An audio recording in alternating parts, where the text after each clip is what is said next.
Bulletin में सबसे पहले आपको बताएं, सुप्रीम कोर्ट ने जाली बैंक अकाउंट्स का मामला नैब को भेज दिया है। नैब जाली बैंक अकाउंट्स के मामले की असर-ए-नौ तफ्तीश करे। इस मामले की तफ्तीश 2 माह में मुकम्मल की जाए, सुप्रीम कोर्ट की जानिब से हुक्म दिया गया है। अदालत ने बिलावल भुट्टो जरदारी और वज़ीर आला सिंध मुराद अली शाह का नाम ECL से खारिज करने का भी हुक्म दिया है। फारूक नाइक और उनकी फैमिली अरकान के नाम भी ECL से निकाले जाएं। अनवर मंसूर खान के भाई का नाम भी ECL से निकाला जाए, सुप्रीम कोर्ट की जानिब से हुक्म दिया गया है। अदालत ने यह भी हुक्म दिया है कि नैब JIT रिपोर्ट की रोशनी में तहकीकात करे। मजीद तफसील जानेंगे, नुमाइंदा खुसूसी अब्दुल क़य्यूम सिद्दीकी ने हमें ज्वाइन किया है। अब्दुल क़य्यूम सिद्दीकी, बताएगा समाअत का अहवाल और क्या रिमार्क्स दिए गए, क्या डेवलपमेंट हुई? जी हाँ, chief justice Pakistan mister justice Saqib Nisar की सरबराह में जस्टिस फैसल अरब और जस्टिस एजाजुल एहसन पर मुश्तमिल 3 रुकनी बेंच ने वो मुकदमा जो कि इस साल इलेक्शन से पहले जुलाई में शुरू हुआ था, उस हवाले से जाली अकाउंट्स केस, उसमें फिर JIT बनाएगी और JIT ने अपनी रिपोर्ट सबमिट की। उस रिपोर्ट में 16 रेफरेंसेस जो हैं मुख्तलिफ ग्रुप्स, जिनमें जरदारी ग्रुप, फरियाल तालपुर, बैरियर टाउन और ओमनी ग्रुप शामिल हैं, उनके ख़िलाफ़ 16 रेफरेंसेस जो हैं उनकी सिफारिश की, जबकि 9 रेफरेंसेस या 9 मामला जैसे थे जिनकी तफ्तीश जारी थी। आज गुज़िश्ता समाअत जो है, इसके अलावा JIT ने आज फरियाल तालपुर, आसिफ अली जरदारी और ओमनी ग्रुप के जो अकाउंट्स हैं उनको फ्रीज करने की भी गुज़िश्ता रोज़ दरख्वास्त दाखिल की थी। इन तमाम पर आज समाअत हुई। Supreme court of Pakistan, chief justice Pakistan जो है, उन्होंने JIT से आज खासे सख्त सवालात किए और ये कहा कि बिलावल भुट्टो जरदारी जो चेयरपर्सन है पाकिस्तान पीपल्स पार्टी के, उनका नाम, वो तो एक मासूम शख्स हैं, उनका नाम किस तरह से JIT ने इसमें ECL में डाला और इस तफ्तीश के अंदर डाला, जबकि वो बिल्कुल ही छोटे थे। लतीफ़ खोसा जो है, उनका कहना था कि उनको उन मामलात के अंदर जो है वो शामिल किया गया जब उनकी उम्र 6 साल थी। तो चीफ जस्टिस ऑफ पाकिस्तान ने कहा कि बिलावल भुट्टो का नाम क्यों डाला गया और किसके कहने पर, क्या ये सियासी स्कोरिंग की गई है। इसके अलावा चीफ जस्टिस ऑफ पाकिस्तान ने वज़ीर आला सिंध सैयद मुराद अली शाह जो है, उनका नाम बग़ैर शामिल तफ्तीश किए ECL में डालने पर बरहमी का इजहार किया। और उसके बाद अदालत ने जब अपनी सरजनिश की JIT की, तो फैसल सिद्दीकी जो कि JIT के वकील हैं, उन्होंने अदालत को ये यकीन दहानी कराई कि JIT की रिपोर्ट से बिलावल भुट्टो जरदारी का नाम जहाँ जहाँ 3 जगह पर उनका नाम आया वो डिलीट कर दिया जाएगा। इसके बाद अदालत ने अपना एक मुख्तसर हुक्म जो है वो लिखवाया है, जिसके अंदर फारूक नाइक, उनके अहले खाना का नाम ECL से निकालने का हुक्म दिया है। एडवोकेट जनरल सिंध की दरख्वास्त के ऊपर वज़ीर आला सिंध सैयद मुराद अली शाह का नाम भी ECL से निकालने का हुक्म दिया है, जबकि बिलावल भुट्टो जरदारी जो है, उनका नाम भी ECL से और जो है JIT की रिपोर्ट से डिलीट करने का हुक्म दिया है। ताहम अदालत ने यह कहा है कि JIT जो है वो अपनी तफ्तीश जारी रखेगी और ये मामला जो JIT की रिपोर्ट है, इसको नैब को भिजवा दिया गया है, जिसमें यह अदालत ने हुक्म दिया है कि नैब असर-ए-नौ फ्रेश जो है वो तफ्तीश करेगा और ये तफ्तीश 2 माह के अंदर मुकम्मल की जाएगी। इस हवाले से जो तफसीली हुक्म है सुप्रीम कोर्ट ऑफ पाकिस्तान का, तहरीरी हुक्म अदालत की तरफ से कहा गया है कि वो बाद में जारी किया जाएगा। यहाँ पर जब अदालत ने ये पूछा कि बिलावल भुट्टो का नाम जो है वो JIT ने कैसे शामिल किया, तो उस पर फैसल सिद्दीकी एडवोकेट जो है, उनका ये कहना था कि उनके 3 जगह पर JIT में बिलावल भुट्टो का नाम आया जिसमें उनकी शेयर होल्डिंग है। इस पर चीफ जस्टिस पाकिस्तान ने कहा कि महज अगर कोई डायरेक्टर है किसी कंपनी का, तो आप उसको किस तरह से किसी भी माली स्कैंडल के अंदर मुलव्विस कर सकते हैं, जबकि उसके ख़िलाफ़ कोई बात नहीं है और वो कारोबार से उनका कोई ताल्लुक़ नहीं है। तो अदालत ने फिर आज जो है वो अपना ये कहा है कि जो फिल वक्त क्लीन सियासतदान हैं, उनके हवाले से JIT को कहा है कि उनका नाम जो है वो निकाला जाए। ताहम अदालत ने अपने हुक्म में ये कहा है कि अगर नैब को तफ्तीश के दौरान में मतलूब होते हैं वज़ीर आला सिंध सैयद मुराद अली शाह और बिलावल भुट्टो जरदारी, तो नैब उनको शामिल तफ्तीश करने के हवाले से उनको एक प्रोसीजर है वो दे सकता है। इस मौके पर चीफ जस्टिस पाकिस्तान ने नैब के हवाले से भी ये कहा कि नैब को हम बार बार ये तंबीह करते हैं कि नैब की जो ह्यूमन डिग्निटी है उसके ख़िलाफ़ कोई काम नहीं करेगा। उनका कहना था कि नैब के ऑफिसर्स जो हैं वो लोगों को बुलाते हैं और बुलाकर ना सिर्फ ये कि कई घंटे उनको रखा जाता है और फिर उसके बाद ये कहा जाता है कि इनको जाकर थाना भी दिखाओ। तो उन्होंने, चीफ जस्टिस का कहना था कि चेयरमैन नैब को बुलाया गया और उनसे हमने ये कहा है और चेयरमैन नैब ने इस बात की यकीन दहानी जो है वो करवाई है। ओमनी ग्रुप के हवाले से भी एतराज़ात जो है वो दाखिल किए गए। ओमनी ग्रुप के वकील का कहना था कि ये जो रिपोर्ट के अंदर उनके ऊपर इल्ज़ामात आयद किए हैं, लेकिन जो JIT के वकील हैं फैसल सिद्दीकी, उनका कहना था कि ओमनी ग्रुप ये हमेशा ये डिनाई करता रहा कि इन फेक अकाउंट से उसका कोई ताल्लुक़ नहीं है, लेकिन उन्होंने उन्हीं की रिपोर्ट के अंदर है कि उन्होंने इन्हीं अकाउंट्स के ऊपर एमनेस्टी जो है वो हासिल की है। तो इस पर चीफ जस्टिस पाकिस्तान ने एक दिलचस्प रिमार्क्स दिए। उन्होंने कहा कि रशीद कावज़ जी थे, वो ये कहा करते कि साला चोरी करने के बाद कोई रसीद देवेगा। तो इस पर जो है वो अदालत के अंदर काफ़ी कहका लगा और एक मौका के ऊपर ये बात भी हुई जब लतीफ़ खोसा ने कहा कि हुकूमत जो है इसने पैरलाइज कर दिया और सियासी मुखालिफिन को निशाना बनाया जा रहा और जो पार्टीज़ हैं, सियासी जमातें, उनको ख़त्म करने की कोशिश की जा रही है और हालात इस हद तक हो चुके हैं कि हुकूमत ने सारा सिस्टम जो है उसको यरगमाल बना लिया है। तो इस पर जो है चीफ जस्टिस पाकिस्तान का कहना था कि कोई बिलावल भुट्टो साहब को मेरी तरफ से ये बता दे कि जो हमने किया है आज ये लतीफ़ खोसा साहब के ईमा पर ही किया है, हम तो कुछ भी नहीं है। तो इस पर भी अदालत के अंदर ज़ोरदार कहका लगा। तो अब मामला ये है कि अब सुप्रीम कोर्ट ऑफ पाकिस्तान ने JIT की जो रिपोर्ट है वो नैब को भिजवा दी है और नैब को ये हिदायत है कि वो 2 माह के अंदर अपनी फ्रेश असर नौ तफ्तीश जो है मुकम्मल करे। सही है। ताज़ा और अहम पेशरफ्त यह है कि सुप्रीम कोर्ट ने जाली बैंक अकाउंट्स का मामला नैब को भेज दिया है। जाली बैंक अकाउंट्स केस का तफसीली फैसला बाद में जारी किया जाएगा। ये भी बताइएगा अब्दुल क़य्यूम सिद्दीकी कि अगर 2 महीने में तहकीकात मुकम्मल कर ली जाती हैं, फिर उसके बाद क्या डेवलपमेंट होगी नैब की जानिब से? जी देखिए, जो नैब का कानून है 16A, जिसके तहत अब ये नैब जो है वो तफ्तीश करेगा। अब अगर नैब अपनी तफ्तीश मुकम्मल कर लेता है और वो ये देखता है कि प्रिमा फेशी, क्योंकि नैब का जो अपना एक सिस्टम है, जो हमारी कानूनी माहिरीन से बात हुई है कि JIT की रिपोर्ट एक इन्वेस्टिगेशन या एक ऑफिसर की रिपोर्ट या एक इतला के तौर के ऊपर नैब के पास होगी और नैब उस रिपोर्ट की बुनियाद के ऊपर अपनी तहकीक करेगा। और नैब के कानून के मुताबिक इंक्वायरी, इन्वेस्टिगेशन और प्रोसिक्यूशन 3 मराहिल हैं और इस दौरान में अगर नैब ये समझता है कि जिन अफराद के ख़िलाफ़ JIT ने जो सिफारिश की है उसके बाद ये प्रिमा फेशी केस बनता है कि इन अफराद के ख़िलाफ़ कोई मनी लॉन्ड्रिंग के चार्जेस या मुकदमात बन सकते हैं, तो फिर उसमें नैब जो है वो पाबंद हो गया नैब ऑर्डिनेंस के तहत कि वो रेफरेंसेस जो है एहतसाब अदालत के अंदर दाखिल करे और फिर एहतसाब अदालत के अंदर ऐसा होगा। लेकिन अब जो है फ़िलहाल अब अदालत का जो हुक्म है उसके मुताबिक नैब को जो है वो तफ्तीश करना होगी और अगर तफ्तीश 2 माह में मुकम्मल नहीं होती है तो फिर नैब की तरफ से जाहिर है कि ये सुप्रीम कोर्ट ऑफ पाकिस्तान का हुक्म है। आपको याद होगा कि पनामा JIT के अंदर भी नैब को जो है 6 हफ्ते दिए गए थे कि 6 हफ्ते के अंदर वो तफ्तीश मुकम्मल करे और रेफरेंसेस जो हैं वो दाखिल करे।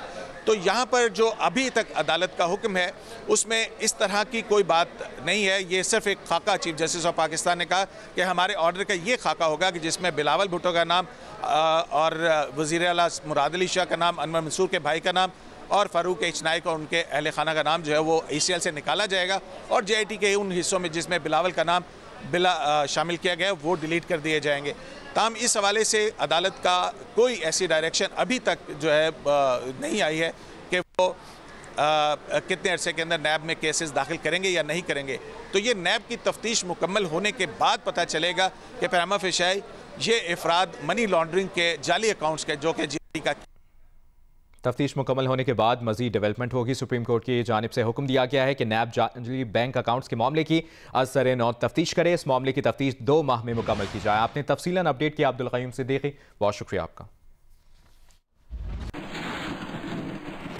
पीपल्स पार्टी के रहनुमा लतीफ़ खोसा ने कहा है कि जाली अकाउंट्स केस में JIT की रिपोर्ट पर हमने जवाबात जमा कराए। हमने अदालत को बताया कि इस केस की वजह से मुल्क बहरान में आ गया।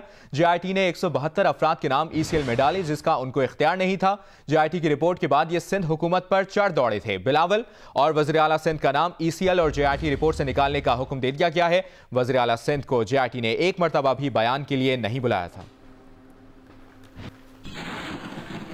चीफ जस्टिस साहब ने आज जो फैसला फाइनल किया है उसमें उन्होंने चेयरमैन बिलावल भुट्टो जरदारी साहब का हुक्म किया है कि नाम न सिर्फ ECL से हटाया जाए बल्कि JIT की रिपोर्ट में भी अगर उनके ख़िलाफ़ कोई ऑब्जर्वेशंस हैं तो उनको भी जो है उन्होंने कलअदम करार दे दिया। उन्होंने कहा क्या चीफ मिनिस्टर कभी तसव्वुर भी कर सकता है कि वो अपना ओहदा छोड़ के भाग जाएगा, कि आपको मुयस्सर नहीं आएगा ECL पर नाम रखना, जो क्या ज़ेब देता है।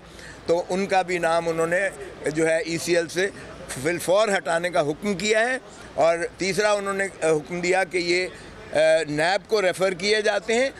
नैब 2 महीने के अंदर अपनी जो है कानून के मुताबिक अपनी जो इन्वेस्टिगेशन करे और इन्वेस्टिगेशन करके अपना मुकम्मल करे।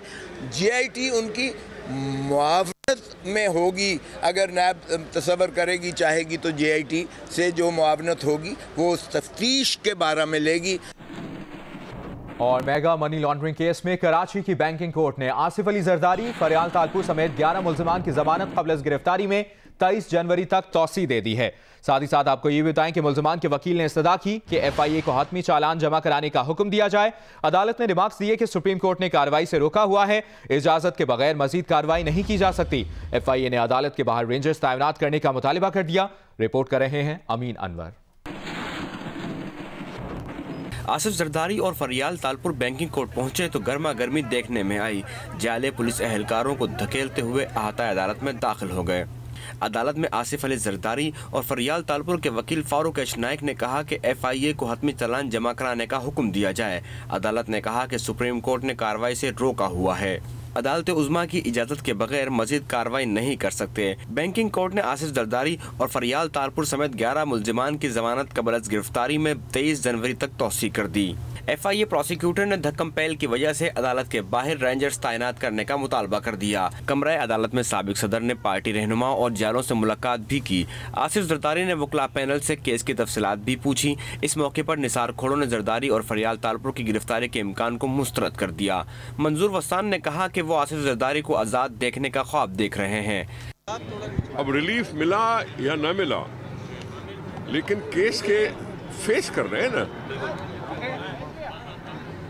जरदारी साहब ने या फरियाल साहबा ने पहले ही कहा हुआ है कि उनके पासपोर्ट जमा है, उनके पास नहीं है।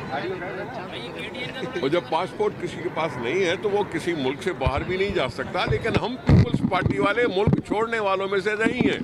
50 सालों से स्ट्रगल में रही है, इक़्तिदार में भी रही है, जेलों में भी रही है। तो पीपल्स पार्टी के लिए नई बात नहीं है, लेकिन अप्स डाउन होते रहते हैं। इसको फेस पीपल्स पार्टी ने पहले भी किया था, अभी भी करने के लिए तैयार है और हमेशा तैयार रहती है। आसिफ जरदारी की अदालत से वापसी पर भी धक्कम पहल हुई और जालों के गिरने से अदालत का बोर्ड मुड़ गया। हुसैन लवाई और अनवर मजीद के बेटे अब्दुल गनी मजीद भी अदालत में पेश हुए और हाजिरी लगवाई। कैमरामैन अदान हैदर, मोहम्मद साजिद और साथी रिपोर्टर कमर अली मस्तोई के साथ अमीन अनवर, जियो न्यूज़, कराची। पीपल्स पार्टी की रहनुमा नफीसा शाह का कहना है कि इस वक्त मुल्क में 2 कानून चल रहे हैं। गरीबों के घर गिरा दिए जाते हैं, जबकि बनी गाला की तजावुज़ात रेगुलराइज कराने का कहा जाता है। और एक पैरेलल JIT बनाई गई है, जिसकी रिपोर्ट जो एक बज़ाहिर तो सीक्रेट रिपोर्ट थी, लेकिन हर WhatsApp पर वो रिपोर्ट मौजूद है। आज उस पर सुप्रीम कोर्ट में क्योंकि बहस है, तो एक बार फिर यहाँ पर 8वीं मरतबा जो बैंकिंग कोर्ट है उन्होंने हमारी लीडरशिप को एक नई डेट दी है। ये नहीं हो सकता कि एक ही पाकिस्तान में 2 कानून नाफिज हों, एक ही पाकिस्तान में एक ही इदारा 2 किस्म के तकाजे या 2 किस्म के प्रिंसिपल्स जो हैं वो अप्लाई करे। एक ही पाकिस्तान में गरीबों की बिल्डिंग्स तो बुलडोज हों, गरीबों के घर बुलडोज हों और बनी गला जो है उसको एक तहफ़्फ़ुज़ दिया जाए। और आप देखें कि मिडिल क्लासेस के सारे बिजनेसेस जो हैं वो शट हो रहे हैं, लेकिन डेस्कॉन कंपनी के बिजनेसेस जो हैं वो बढ़ रहे हैं। तहरीके इंतकाम के नए पाकिस्तान में इंसाफ का तकाजा आप खुद देख लें और आप खुद जज करें। एक और अहम खबर, अहम मामला अल अजीजिया स्टील मिल्स रेफरेंस में नवाज शरीफ की सजा मुअत्तली की दरखास्त पर समाअत आज इस्लामाबाद हाई कोर्ट में होगी। चीफ जस्टिस अतहर मिनल्लाह की सरबराही में 2 रुकनी डिवीजन बेंच समाअत करेगा। दरखास्त में सदा की गई है कि अपील पर समाअत और फैसले तक सजा मुअत्तल करके जमानत पर रिहा करने के अहकामात जारी किए जाएं। एहतसाब अदालत इस्लामाबाद ने अल अजीजिया स्टील मिल्स रेफरेंस में 24 दिसंबर को नवाज शरीफ को 7 साल कैद और जुर्मानों की सजा सुनाई थी। अल अजीजिया स्टील मिल्स रेफरेंस में नवाज शरीफ की सजा मुअत्तली की दरखास्त पर समाअत आज इस्लामाबाद हाई कोर्ट में होगी। चीफ जस्टिस अतहर मिनल्लाह की सरबराही में 2 रुकनी डिवीजन बेंच आज समाअत करेगा। याद रहे कि इस्लामाबाद हाई कोर्ट के रजिस्ट्रार ने नवाज शरीफ की जानिब से सजा मुअत्तली और जमानत पर रिहाई की दरखास्त को एतराज लगाकर वापस किया, जिसके बाद नवाज शरीफ के वकीला ने 3 जनवरी को दरखास्त को मुकम्मल करके एक बार फिर दायर किया। ताहम रजिस्ट्रार ने गुज़श्ता रोज दूसरी बार साबिक वज़ीर आज़म की अपील पर एतराज लगाकर इसे वापस कर दिया था।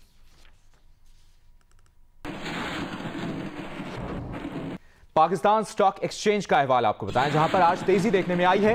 कारोबार के दौरान 100 इंडेक्स में 800 से ज्यादा पॉइंट्स का इजाफा हुआ है। 100 इंडेक्स 38,300 से ऊपर चला गया है। कारोबार के दौरान 100 इंडेक्स में 2% से ज्यादा का इजाफा हुआ है।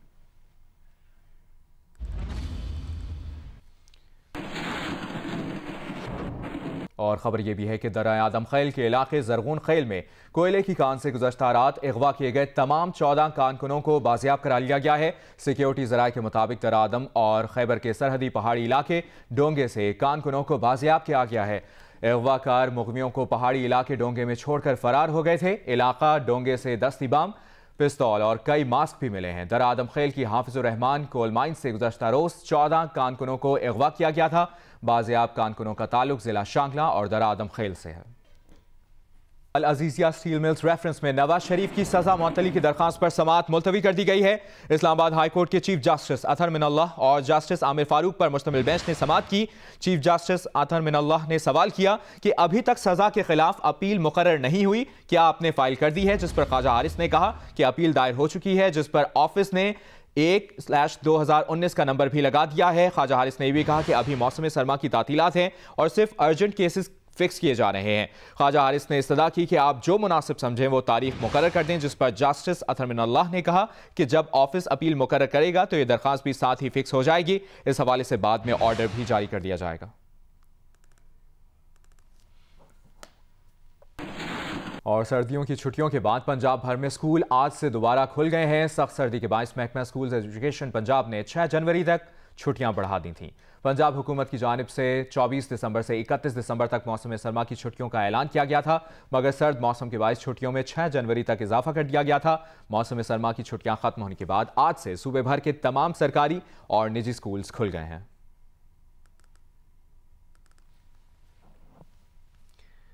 पंजाब भर में सर्दी की छुट्टियों के बाद आज से तदरीसी अमल दोबारा शुरू हो गया है। छुट्टियों के बाद तलबा को तदरीसी माहौल में आना कैसा लगा है, इस बारे में फैसलाबाद से हम्माद अहमद ने एक रिपोर्ट तैयार की है, आपको दिखाते हैं। पढ़ाई शुरू। मौसम सरमा की तातीलात के बाद तालीमी अदारे खुल गए। तलबा 2 हफ्ते की छुट्टियां गुजार कर तदरीसी माहौल में पहुंचे तो कुछ अफसरदा थे और कुछ पुरजोश। छुट्टियों में बहुत मजा आया, हम सैर भी की हमने, आज हम स्कूल जा रहे हैं, बहुत मजा आ रहा है। स्टडी के हवाले से तो अच्छा ही हो गया, स्कूल खुल गए, लेकिन दिल कर रहा था कि और छुट्टियां हो ही जाए। छुट्टियों में देर तक सोना, अब सुबह सवेरे जागना काफ़ी मुश्किल लगा। पहले तो स्कूल से उठने 10-11 बजे तो रूटीन बन गई थी, लेकिन आज फिर सुबह 7-7:30 उठना पड़ा, तो इससे थोड़ी सी मुश्किल हुई। आज स्कूल आया तो हमें काफ़ी अच्छा लग रहा है, लेकिन थोड़ा सा दिल भी नहीं कर रहा पढ़ने को, क्योंकि 15 दिन छुट्टियाँ करके आए हैं। तलबा का कहना था छुट्टियों में खूब मज़े किए, अब पढ़ाई पढ़ाई बस पढ़ाई होगी। हम्माद अहमद, जियो न्यूज़, फैसलाबाद। अभी आपको बराह रास्त लिए चलेंगे कराची, जहां पर मुशीर इत्तलात सिंध मुर्तज़ा वहाब मीडिया से बात कर रहे हैं। गोइयां कर रहे थे, बार बार टीवी पर आके अपने बयानात में, अपनी प्रेस कॉन्फ्रेंसेस में कहते थे कि आज गिरफ्तारी होने वाली है, कल गिरफ्तारी होने वाली है, आज पीपल्स पार्टी ख़त्म हो रही है, कल पीपल्स पार्टी ख़त्म हो रही है। अल्हम्दुलिल्लाह वो तमाम पेशन गोइयाँ गलत साबित हुई और वक्त ने साबित किया कि पाकिस्तान पीपल्स पार्टी ने अदालत के सामने अपने आप को पेश किया। आज सुबह भी हमारी लीडरशिप बैंकिंग कोर्ट में पेश हुई, हमने कोई इस्तिस्ना नहीं लिया और हमारे वकला सुप्रीम कोर्ट के सामने पेश हुए, अपना जवाब जमा कराया। हम बार बार ये कह रहे थे कि हमारे ख़िलाफ़ ये सियासी बुनियादों पर केस बनाया गया है।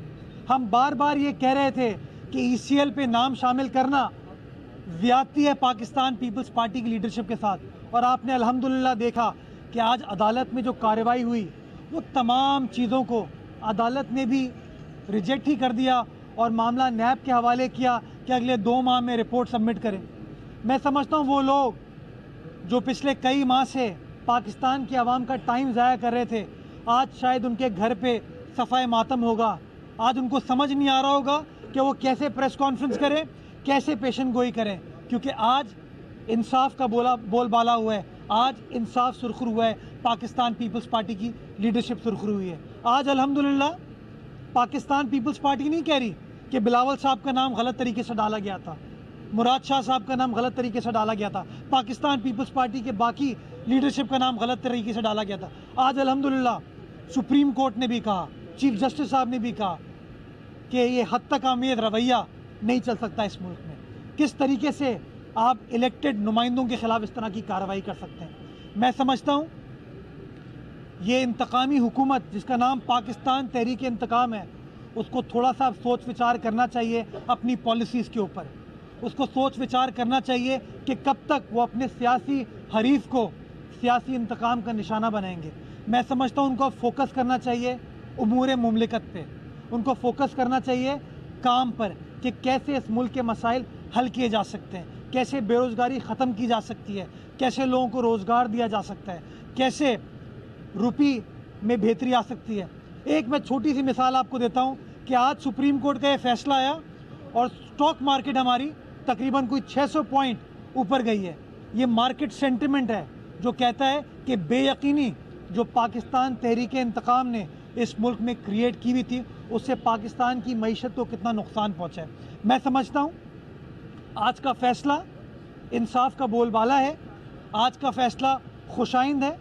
इंशाअल्लाह हमने हमेशा अदालतों का भरोसा किया है, पाकिस्तान के अदारों का भरोसा किया है और इदारों ने भी हमको लेट डाउन नहीं किया, हमें इंसाफ फराहम करके।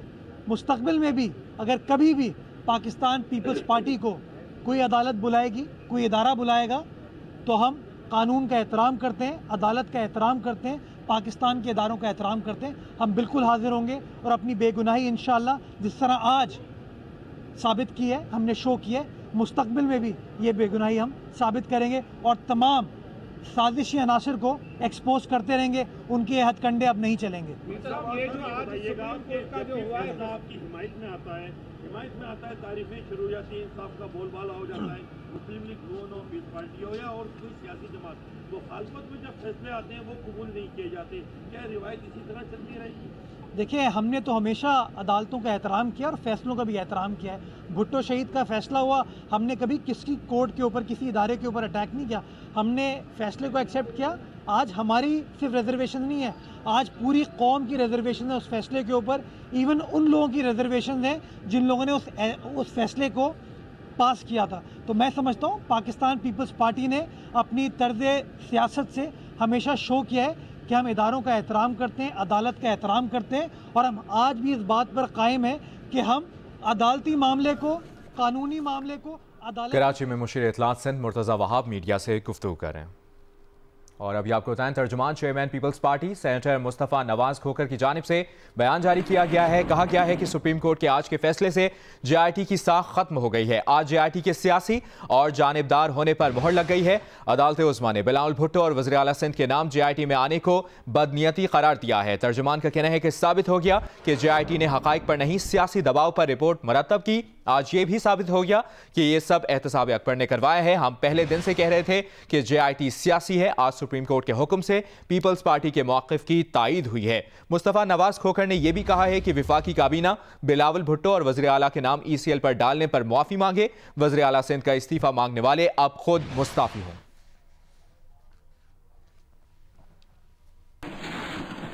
अस्सलाम वालेकुम, मैं हूं अलीना फारूक शेख और आप देख रहे हैं जियो न्यूज़। मज़ीद वीडियोज़ और अपडेट्स के लिए अभी सब्सक्राइब का बटन क्लिक कीजिए और देखते रहिए जियो न्यूज़।